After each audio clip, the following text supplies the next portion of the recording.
तो दोस्तों आज हम देखने वाले हैं एक तमिल क्राइम मूवी जो कि बेहद ही अच्छी है, जिसके देखने के बाद आपको साउथ सिनेमा और भी ज्यादा पसंद आने लगेगी। असल इस मूवी की कहानी कुछ ऐसी है कि एक सरकारी आदमी होता है और उसकी भतीजी होती है जिसे वह अपनी बेटी की तरह मानता है और उसका पालन पोषण करता है और वो दोनों खुशहाल जिंदगी बिता रहे होते हैं।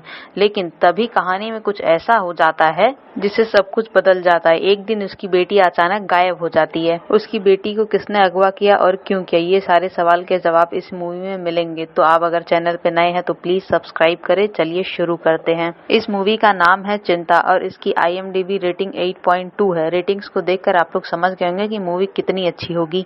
मूवी के स्टार्टिंग में हमें एक शक्ति नाम की लड़की को दिखाया जाता है जो कि बस में अपने भाई के साथ बैठकर चेन्नई में जॉब के लिए आती है। जिसके बाद हमें ईश्वर नाम के एक सरकारी आदमी को दिखाया जाता है जो कि चेन्नई के म्युनिसिपल कॉर्पोरेशन में काम करता है और वो इस टाइम अपने वर्कर से बस स्टैंड की सफाई करवा रहा होता है। तभी ईश्वर की नजर उसी लड़की शक्ति पर पड़ती है और उन दोनों को मानो देखकर ऐसा लग रहा था कि वो दोनों एक दूसरे को बहुत समय से जानते हैं। तभी ईश्वर की गाड़ी का अलार्म बजता है, इसलिए वो वहाँ से फौरन भागता है। दरअसल वह अपनी भतीजी को स्कूल से लेने के लिए जा रहा था और जैसे ही वह स्कूल पहुँचता है तो वॉचमैन से पूछता है कि उसकी भतीजी कहाँ गई। तब वॉचमैन बताता है कि वह तो चली गई, जिस पर ईश्वर गुस्सा हो जाता है और वॉचमैन को बहुत डांटता है और वॉचमैन का गला पकड़ लेता है। तब वॉचमैन उसे बताता है कि वह मजाक कर रहा था, उसकी भतीजी तो पेड़ के पीछे छुपी हुई है। तब ईश्वर अपना फोन निकालकर गेम खेलने का एक्टिंग करता है। उसकी भतीजी को गेम खेलना बहुत पसंद था तो वो भी बाहर आ जाती है फोन को लेने के लिए। ईश्वर की भतीजी का नाम सुंदरी होता है और वह अपने चाचा की लाडली होती है और ईश्वर भी अपनी भतीजी से बहुत प्यार करता है। जिसके बाद हम सुंदरी की माँ को देखते हैं जिसका पति बहुत समय पहले ही मर चुका था और वह ईश्वर से एक लड़की से रिश्ते के बात करने के लिए कहती है, लेकिन वो वहाँ से मना करके चला जाता है। फिर वह अपने दोस्तों के पास जाकर बात करता है। ईश्वर के दो बेस्ट फ्रेंड होते हैं, एक का नाम है बड़ी वैल्यू जो कि वहाँ का SI होता है और दूसरे का नाम है सुरेश जिसका काफी अच्छा होटल का बिजनेस होता है। यहाँ हमें मालूम चलता है कि ईश्वर शक्ति से बचपन से ही प्यार करता था। अगले दिन जब वह काम पर जाता है तो उसका एक कर्मचारी उसे बताता है कि शक्ति नाम की एक नई लड़की आई है काम करने के लिए। यह सुनकर ईश्वर बड़ी वैल्यू को फोन करता है और शक्ति के घर जाता है ताकि वह उससे अपने दिल की बात कह सके, लेकिन वह शक्ति को देखते उसकी सारी बोलती बंद हो जाती है और वहाँ से ईश्वर काम की बात करके वापस चला आता है। अगले सीन में म्युनिसिपल कॉर्पोरेशन के एक सर शक्ति को ईश्वर और रमेश बाबू का सिग्नेचर लेने के लिए एक फाइल पर कहते हैं। तब शक्ति जाती है ईश्वर के पास सिग्नेचर लेने के लिए। तभी ईश्वर शक्ति को सॉरी बोलता है क्योंकि 12th के रिजल्ट के बाद शक्ति उसका वेट कर रही थी लेकिन वह मिलने नहीं आया और यहीं पर उन दोनों की कहानी खत्म हो गई थी। शक्ति गुस्से में जाने लगती है। तभी ईश्वर शक्ति को रोकने की कोशिश करता है और शक्ति ईश्वर को थप्पड़ मार देती है। इसके बाद ईश्वर को सुंदरी के प्रिंसिपल ऑफिस में बुलाया जाता है क्योंकि सुंदरी को किसी बच्चे का पेंसिल चुराते हुए प्रिंसिपल ने पकड़ लिया था। इसके बाद ऑफिस में जाने के बाद सुंदरी मना कर देती है कि उसने ऐसा नहीं किया है। उसके बाद ईश्वर अपनी भतीजी को बचा लेता है। उसके बाद सुंदरी अपने चाचा को सब कुछ सच बताती है। ये सुनने के बाद वह फिर से स्कूल इसलिए आया था क्योंकि उसे लगता है कि अब हर चीज पर स्कूल वाले सुंदरी पर ही शक करेंगे। फिर घर आकर सुंदरी की माँ सुंदरी पर काफी गुस्सा करके उसे पीटती है। तब भी ईश्वर उसे बचा लेता है। फिर ईश्वर अपने दोस्त की भांजी पुनी के स्कूल में भर्ती करने के लिए कहता है। फिर रात में सुंदरी ईश्वर के पास ही सोती है। फिर अगले ही दिन ईश्वर शक्ति को सब कुछ सच बता देता है कि जब 12th बोर्ड के बाद वह स्कूल में उसका वेट कर रही थी तभी उसके बड़े भाई को हार्ट अटैक आया था जिसकी वजह से वह उसे मिलने नहीं आ पाया और जब वो वहाँ पर वापस आया तो शक्ति वहाँ पर नहीं थी। यह सब सुनने के बाद शक्ति उसे माफ कर देती है, जिसके बाद ये दोनों साथ में काफी अच्छा टाइम बिताते हैं। अब ईश्वर ने उसके भतीजी को अपने दोस्त के भांजी के स्कूल में एडमिशन करा दिया था। अगले सीन में पूनी और सुंदरी आपस में बात करते हैं कि हिरन देखने के लिए भैरव मंदिर जाना पड़ता है क्योंकि वहीं पर हिरन आया करते थे, लेकिन उन्हें उनका रास्ता नहीं पता था।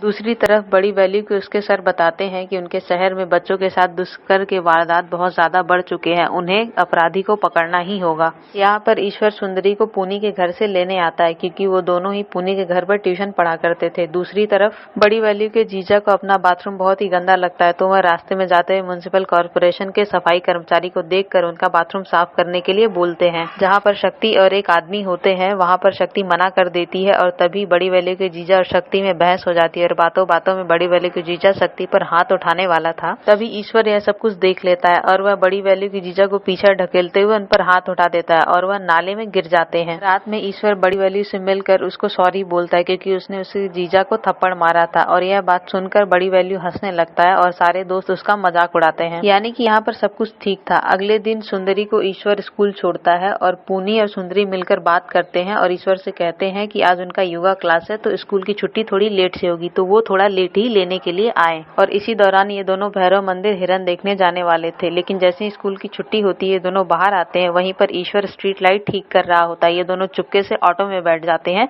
तभी सुंदरी को कुछ सही नहीं लगता तो वह ऑटो से उतर जाती है और पूनी अकेली ही चली जाती है। अगले दिन पूनी काफी अजीब लग रही थी। उसका तबीयत अच्छा नहीं लग रहा था। ऐसा लग रहा था जैसे उसके साथ कुछ गलत हुआ हो। सुंदरी पूनी से बात करने की कोशिश करती है, उसे माफी भी मांगती है, लेकिन पूनी कुछ भी नहीं बोलती। जब ईश्वर सुंदरी को लेने आता है तब अपने चाचा से बोलती कि पूनी उससे नाराज है, आप उसको मनाओ। ईश्वर जब पूनी से बात करता है तो उसे पूनी की तबीयत बहुत ज्यादा खराब लगती है। तब वह सुंदरी को वॉचमैन के पास छोड़कर पूनी को घर छोड़ने के लिए जाता है और रास्ते में उससे पूछता है कि क्या हुआ है, वो ऐसा क्यों कर रही है। ईश्वर के छूते ही पूनी डर जाती है और इस सीन में ऐसा लग रहा था कि कोई सब कुछ रिकॉर्ड कर रहा है। अब रात को बड़ी वैल्यू ईश्वर को फोन करता है कि पूनी की तबीयत बहुत ही ज्यादा खराब है, वह बेड पर ही बेहोश हो गई है। जिसके बाद ईश्वर फटाफट तैयार होकर उसे देखने के लिए जाता है। दूसरे दिन सुंदरी की माँ ईश्वर के दोस्तों को फोन कर ईश्वर के बारे में पूछती है और फिर पूनी के चाचा सुंदरी के घर आकर उसकी माँ और सुंदरी दोनों को ले जाते हैं। फिर वो लोग बड़ी वैल्यू के जीजा के घर पहुँचते हैं, जहाँ पहुँचकर सुंदरी की माँ को मालूम चलता है कि ईश्वर के चाचा ने पूनी के साथ दुष्कर्म किया है, जिसे सुनकर उसकी माँ को विश्वास नहीं होता। फिर उसे भी वही वीडियो दिखाया जाता है जिसमें ईश्वर पूनी को छोड़ने घर आया था और वीडियो देखकर ऐसा लग रहा था कि ईश्वर ने ही पूनी के साथ जबरदस्ती की है। अब हम देखते हैं कि बड़ी वैल्यू की जीजा ने ईश्वर को नंगा करके खूब मारा हुआ होता है और जैसे ही वह सुंदरी से पूछताछ करते हैं वह अपना आपा खो देते हैं। वह कहते हैं कि मैं ईश्वर को मार डालूंगा। तभी वहाँ पर एक लेडी ऑफिसर आ जाती है जो ईश्वर को पूनी के साथ दुष्कर्म करने पर जेल में डाल देती है। अगले सीन में शक्ति बड़ी वैल्यू से कहती है कि पूनी ने ईश्वर को जेल में बैठा रखा है, उसे प्लीज छुड़ा लो। तब बड़ी वैल्यू डीजीपी से बात करके उसे छुड़ा लेता है ताकि उसकी भांजी का भी नाम ज्यादा खराब ना हो। फिर जैसे ही बड़ी वैल्यू वहाँ से जा रहा होता है तभी ईश्वर उसे बुलाकर पूछता है कि तुझे क्या लगता है मैं पूनी के साथ ऐसा कर सकता हूँ। तब बड़ी वैल्यू से पूछता है कि तू उसे अकेला घर छोड़ने क्यों गया था, तू साथ में सुंदरी को भी तो ले जा सकता था। जिसके बाद ईश्वर कहता है कि मुझे पता नहीं। उसके बाद बड़ी वैल्यू ईश्वर को बड़ी ही बेरहमी से मारता है, जिसके बाद हम देखते हैं कि ईश्वर के साथ काफी बुरा होने लगता है। सब लोगों को यही लग रहा था कि पूनी के साथ ईश्वर ने ही दुष्कर्म किए हैं और यहाँ तक कि उसकी भाभी भी सुंदरी को अपने चाचा से दूर रहने के लिए कहती है।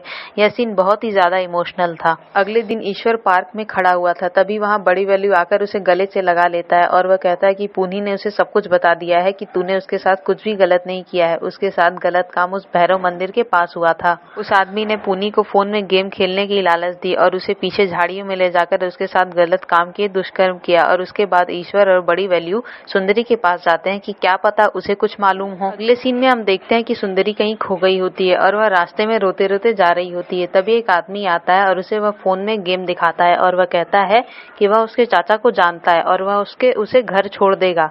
यह कहकर सुंदरी को वो लेकर चला जाता है। फिर ईश्वर की भाभी उसे रास्ते में मिलकर बताती है कि सुंदरी गायब हो गई है, उसे किसी ने किडनैप कर लिया है। फिर हम देखते हैं कि एक आदमी सुंदरी को बस में अपने साथ ले जा रहा था। इधर ईश्वर और बड़ी वैल्यू ने पुलिस में जाकर कंप्लेन भी कर दी थी और पुलिस को सीसीटीवी वीडियो भी मिल जाता है, लेकिन वीडियो में उस आदमी का चेहरा साफ नहीं दिखाई दे रहा था। अगले दिन एक औरत को जंगल के किनारे कुछ दिखाई देता है, जो वह डर कर पुलिस को कॉल कर देती है। पुलिस जब वहां आकर जांच करती है तो पुलिस को पता चलता है कि किसी ने एक बच्ची को मारकर जला दिया है और उसके प्राइवेट पार्ट पर एसिड डाल दिया ताकि जांच में कुछ पता न चल सके। अब यह बात ईश्वर उसकी भाभी को भी पता चल जाता है और वह डर जाते हैं कि शायद वह लाश सुंदरी की ना हो और बड़ी वैल्यू की मदद से ईश्वर जाकर उस बच्ची की बॉडी को देखता है, पर वह बच्ची कोई और ही निकलती है क्योंकि उस बच्ची की हाइट सुंदरी से थोड़ी लंबी थी। उसके बाद ईश्वर और बड़ी वैल्यू बस के कंडक्टर से जाकर पूछताछ करते हैं क्योंकि वह उसी बस का कंडक्टर था जिससे वह आदमी सुंदरी को लेकर गया था। कंडक्टर बताता है कि वह आदमी मत बुदाम नाम की एक जगह पर सुंदरी को लेकर उतरा है। वह सुंदरी के बारे में और भी पूछताछ करते हैं पर उन्हें कुछ भी पता नहीं चलता। बड़ी वैल्यू के सर बड़ी वैल्यू को बताते हैं कि वह लाश सुंदरी की हो सकती है क्योंकि वह आदमी सुंदरी को उसी जगह पर ले गया था जहाँ पर यह लाश मिली थी। उसने उसका स्केच भी बनवाया है और उसके बाद अगर पुलिस फॉर्मेलिटी पूरी हो गई तो वह उस लाश को जला देंगे, तब शायद ईश्वरी आखिरी बार भी उसे न देख पाए। यह सारी बात बड़ी वैल्यू ईश्वर को बताता है पर ईश्वर बिल्कुल नहीं मानता कि वह लाश सुंदरी की है। उसके बाद ईश्वर और बड़ी वैल्यू जाकर ट्रक ड्राइवर से बात कर रहे होते हैं, तभी बगल से साइकिल पर बच्चे जा रहे होते हैं जिसके पास सुंदरी की वाटर बोतल होती है। वह बच्चे ईश्वर को बताते हैं कि यह वाटर बोतल उन्हें उसी लाश की पर्स से मिली थी। तब ईश्वर टूट जाता है, उसे लगता है कि शायद वह लाश सुंदरी की हो सकती है। उसके बाद पुलिस के पास पोस्टमार्टम रिपोर्ट आती है जिसमें लिखा रहता है कि बच्चे की उम्र 11 साल की थी पर सुंदरी तो 8 साल की थी, इसका मतलब वह लाश सुंदरी की नहीं है। पुलिस को इन्वेस्टिगेशन में यह बात पता चली, किडनैपर बच्चों को उनके मनपसंद चीजें दिखाकर उन्हें ले जाता है और उनके साथ गलत काम करता है, उसके बाद उन्हें मार देता है। जिस बच्ची की लाश मिली है वह खुद ही पेट्रोल पंप से पेट्रोल लेने गई थी, मतलब किडनैपर काफी शातिर दिमाग का है। ईश्वर को पुलिस की बातों से पता पता चलता है कि उसने पहली बच्ची को इसलिए मार दिया क्योंकि उसे सुंदरी मिल गई थी। मतलब अगर एक और बच्ची किडनैप हुई तो वह सुंदरी को भी मार देगा।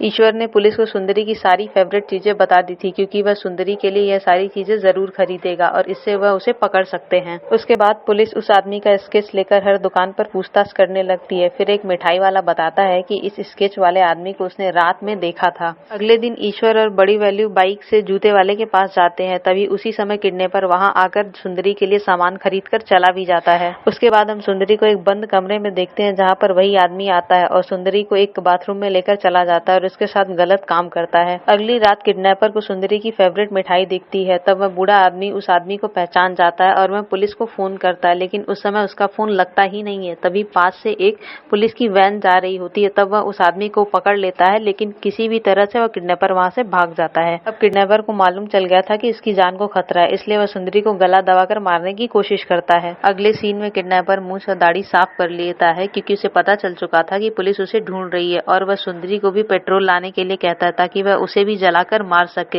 लेकिन यहाँ पर एक गड़बड़ी हो जाती है। सुंदरी को तो रास्ता पार करना आता ही नहीं था और वहाँ पर एक्सीडेंट होते होते बच जाता है। तभी किडनैपर सुंदरी को लेकर ऑटो में जा रहा ही होता है। रास्ते में पुलिस की नाकाबंदी होती है और वहाँ पर पकड़े जाने के डर से किडनैपर बड़ी ही चालाकी से पास वाली औरत को कहता है कि उसके भाई का एक्सीडेंट हो गया, उसे अर्जेंट जाना होगा, तो तुम इस बच्ची को पार कराकर उसकी माँ तक छोड़ देना। और किडनैपर फिर वहीं पर उतरकर चला जाता है। सुंदरी के पास बैठी औरत जब सुंदरी को देखती है तो उसे थोड़ा डाउट होता है और वह जाकर पुलिस वाले को बताती है। तब पुलिस वाला सुंदरी से पूछता है कि बेटी तुम ठीक हो? तो वह डर के मारे जोर से चिल्ला पड़ती है और बेहोश हो जाती है। पुलिस वाला जल्दी से सुंदरी को लेकर हॉस्पिटल की तरफ भाग रहा होता है। तभी ईश्वर सुंदरी को देख लेता है और उसे अपनी गोद में ले लेता है। यह बहुत ही ज्यादा इमोशनल था, पर तब तक किडनैपर वहां से भाग जाता है। ईश्वर सुंदरी को हॉस्पिटल में भर्ती करवा देता है और वह सुंदरी की हालत देखकर बड़ी वैल्यू के पास जाकर बोलता है कि तू मुझसे वादा कर कि सुंदरी के साथ गलत करने वाला आदमी तुझे मिलेगा तो तू सबसे पहले मुझे बताएगा, क्योंकि उसकी भतीजी के साथ ऐसे करने वाले इंसान को ईश्वर मार डालना चाहता था। और इस इंसिडेंट के बाद सुंदरी काफी ज्यादा ट्रोमा में चली गई थी। वह हर किसी को देखकर चिल्लाने लगती है। सुंदरी की यह हालत देखकर ईश्वर पूरी तरह से टूट गया था। अगले सीन में ईश्वर सुंदरी के लिए दवाई ला रहा होता है। तभी वहाँ उसे पुनी मिलती है और पुनी उसे दौड़कर गले लगा लेती है। अब पुनी बिल्कुल ठीक हो गई थी। उसके बाद पुनी सुंदरी से जाकर मिलती है तो सुंदरी को भी थोड़ा अच्छा लगता है। और इधर बड़ी वैल्यू को फाइनली किडनैपर मिल गया था क्योंकि पुनी ने उसे रास्ते में देखते ही पहचान लिया था और यह सारी बात ईश्वर को पता चल गई थी। ईश्वर किडनैपर को जान से मारने के लिए कांच को पीसकर एक धारदार चाकू पर चिपकाता है ताकि उसकी भतीजी के साथ गलत करने वाले को वह जान से मार सके। और यह बात अब शक्ति को भी पता चल गई थी कि ईश्वर उस किडनैपर को जान से मारने वाला है। तो अब उसे रोकने के लिए उसके घर जाती है, पर ईश्वर किसी की बात नहीं सुनता और अगले दिन कोर्ट में सुनवाई होती है और ईश्वर उस किडनैपर को चुपके से देख लेता है। पुनी अब उसके साथ हुई सारी घटना को जज के सामने बताती है।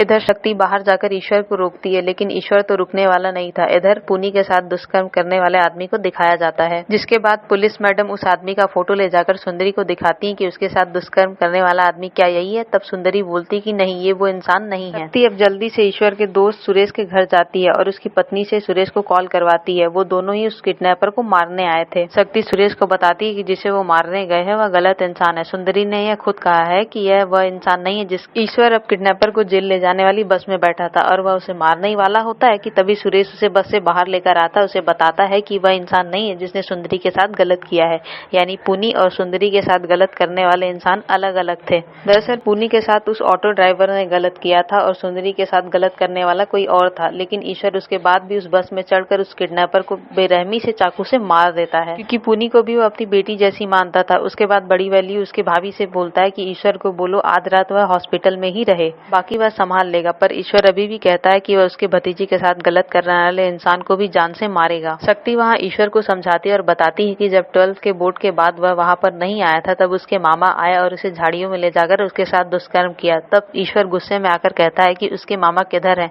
तब शक्ति बताती है कि वह 6 साल पहले ही मर गए। हर चीज मारने से ही खत्म नहीं होती। तुमने कभी सोचा है तुम्हारे जेल जाने के बाद सुंदरी का क्या होगा, उसके भविष्य का क्या होगा? मारना ही हर चीज का हल नहीं होता, कभी कभी हमें बदला छोड़ना भी पड़ता है ताकि हमारी जिंदगी संभल पाए। उसके बाद ईश्वरी सुंदर के पास जाता है और सुंदरी उसे पकड़कर सो जाती है। उसके बाद हमें 1 साल बाद का सीन दिखाया जाता है जहाँ पर सुंदरी बिल्कुल ठीक थी और सदमे से बाहर थी। उसके बाद हमें पुलिस वाले को देखते हैं जो कि एक आदमी के लाश के पास खड़ा था जो बच्चियों के साथ दुष्कर्म करने वाले की थी। उस इंसान को किसी ने बड़ी ही बेरहमी से मारा था। मतलब ईश्वरी ने आखिरकार सुंदरी का बदला ले ही लिया। और इसी के साथ यह कहानी खत्म हो जाती है। मैं उम्मीद करती हूँ कि आपको यह कहानी पसंद आई होगी। तो तो प्लीज कमेंट करके जरूर बताएं कि यह कहानी आपको कैसी लगी। और यह एक न्यू वेब सीरीज है जिसका नाम है 11/11 और यह एक टाइम ट्रेवल मर्डर मिस्ट्री है जो कि काफी अच्छी है और आपको भी पसंद आएगी। इस वीडियो का लिंक डिस्क्रिप्शन में दिया हुआ है तो उसे भी आप जरूर देखें और इस वीडियो को लाइक जरूर करें और साथ में शेयर भी करें क्योंकि वीडियो बनाने में बहुत मेहनत लगती है। और चैनल को जरूर सब्सक्राइब कर ले ताकि ऐसे ही इंटरेस्टिंग वीडियो आपको मिलते रहे। तो मिलते हैं नेक्स्ट वीडियो में।